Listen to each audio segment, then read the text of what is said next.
अजितदादांचा murder कोणी केला माहीत आहे ना? नाही माहीत तर मी सांगतो तुम्हाला, हा व्हिडिओ पूर्ण पहा. अजितदादाचा मर्डर कोणी केला तर अगोदर आपल्याला अजितदादाचा मर्डर कसा झाला, काय झाला हे माहीत करून घ्यायचं आहे. बरोबर नाही काय? जो दिवस होता 28 तारीख, त्या दिवशी अजितदादा मुंबईवरून विमानात बसले. तर त्या विमानात बसताना त्याची CCTV गायब झाली. त्या विमानात 5 जण बसले की 6 जण बसले हे जे गुपित आहे अजून हे जनतेपर्यंत पोहोचलं नाही. लक्षात ठेवा, जनतेपर्यंत पोहोचलं नाही. जनतेपर्यंत पोहोचण्यासाठी अगोदर आपल्याला CCTV महत्त्वाची आहे आणि हे CCTV देऊन राहिले नाही म्हणते रोहित पवार साहेब सांगत होते. मग विचार करा, म्हणजे अजितदादाचं गूढ रहस्य लपवण्याचा प्रयत्न चालू आहे, काहीतरी काळाबाजार चालू आहे. समजते का तुम्हाला? आणि अजितदादा सांगा विमानात 6 जण बसले की 5 जण बसले होते आणि विमान ते उडालं आणि जेव्हा बारामतीमध्ये लँडिंग करत होतं ते विमान इकडे तिकडे होत होतं. म्हणजे जो चालक होता तिच्यासमोर धुका आलं म्हणते आणि जो चालक होता तो बेवळा होता, व्यसन करणारा होता, दारोळ्या होता. तो व्यसन करणारा होता, दारोळ्या होता. तर विचार करा तुम्ही ह्या गोष्टीचा की दारोळ्या हा विमान चालत होता तो कोण्या पद्धतीचं चालवण? कारण दारोळा माणूस हा कधीही विमान चालत असताना म्हणा या कोणी दारोळा माणूस हा कधी रस्ता हा असा करत चालतो, नागानं म्हणजे जसा साप चालतो आळवा तिळवा तसंच दारोळा माणूस पेल्यावर चालतो. तुम्हाला माहिती आहे ना? मग मला असं वाटते हा जो विमान चालक होता हा बेवळा होता, या दारू पेलेला होता. मला असं वाटतं याला दारू पाजून दिली असन, मग ज्या वेळेस अजितदादा विमानात बसले त्या विमानात बसताना त्यांच्यासंग PA नव्हता, त्याचा जो रोज राहत होता PA तो होता नाही.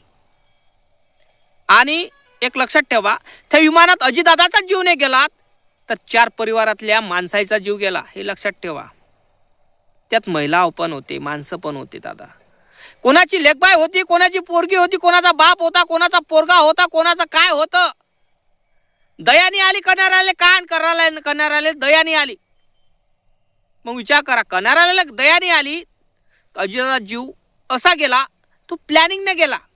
आणि तर्क लावा, पुरा महाराष्ट्र तर्क लावून राहिला हो. पुरा महाराष्ट्राला माहित आहे का अजितदादा खुनी कोण आहे, काय आहे, काय नाही. कारण खुनी तर असा वाटू राहिला का विमानाचा मालकच आहे. तुम्हाला वाटते काय? नक्की कमेंट करून सांगायचं.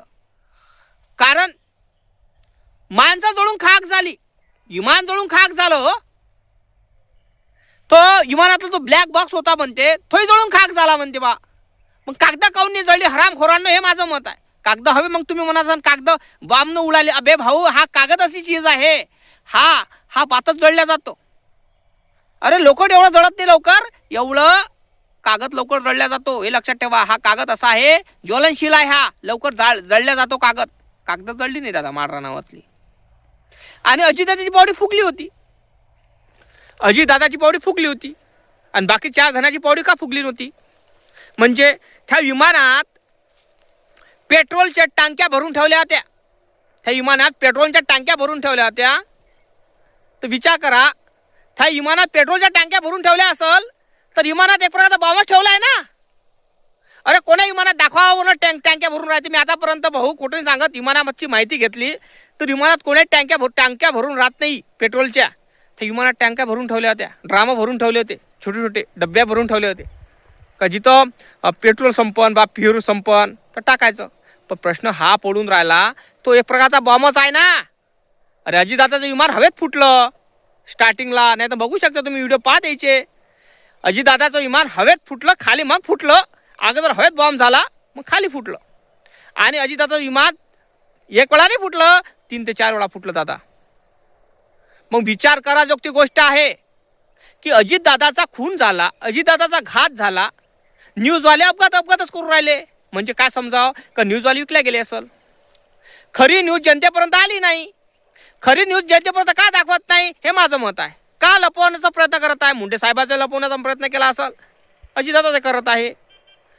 माझं एकच म्हणणं आहे, सर्वसामान्य जनता ही लोकशाहीमध्ये आहे आणि ही लोकशाही अजितदादाच्या निगडीत आहे आणि अजितदादा प्रेम करणारे आहे.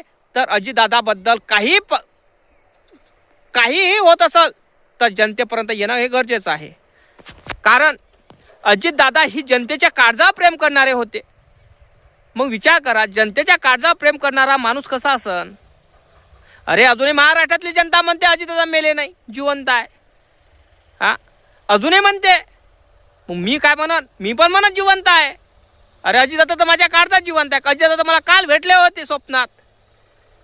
मला दररोज स्वप्नात येते आणि बोलतो मी त्याच्या संग. कारण त्या माणसानं कार्य त्या पद्धतीचे केले. पण मला हे समजत नाही, विमानात 6 जण बसले होते, 5 जणांचं प्रेस सापडलं, 6 व्यक्तीचं विमान, 6 व्यक्ती गेला कुठं? मग त्याचा अजून तपास लावला नाही. का त्याला जनावरांना खाल्लं, का त्याला किडनॅप केलं, का तुझ्या दुसऱ्या देशात नेऊन टाकलं, त्याला का हवेनं खाल्लं, का देवापाशी गेला वरूनच हवेत? प्रश्न निर्माण होत नाही काय? होत नाही का तुमच्या मनात? होत नसेल तर ते सांगा बा मले. अरे अजितदादांचा जीव गेला, अजितदादांचा घात झाला, न्यूज आले अपघात करते, पण रोहित पवार साहेबांनी सत्य काय निगडून करून काढलं.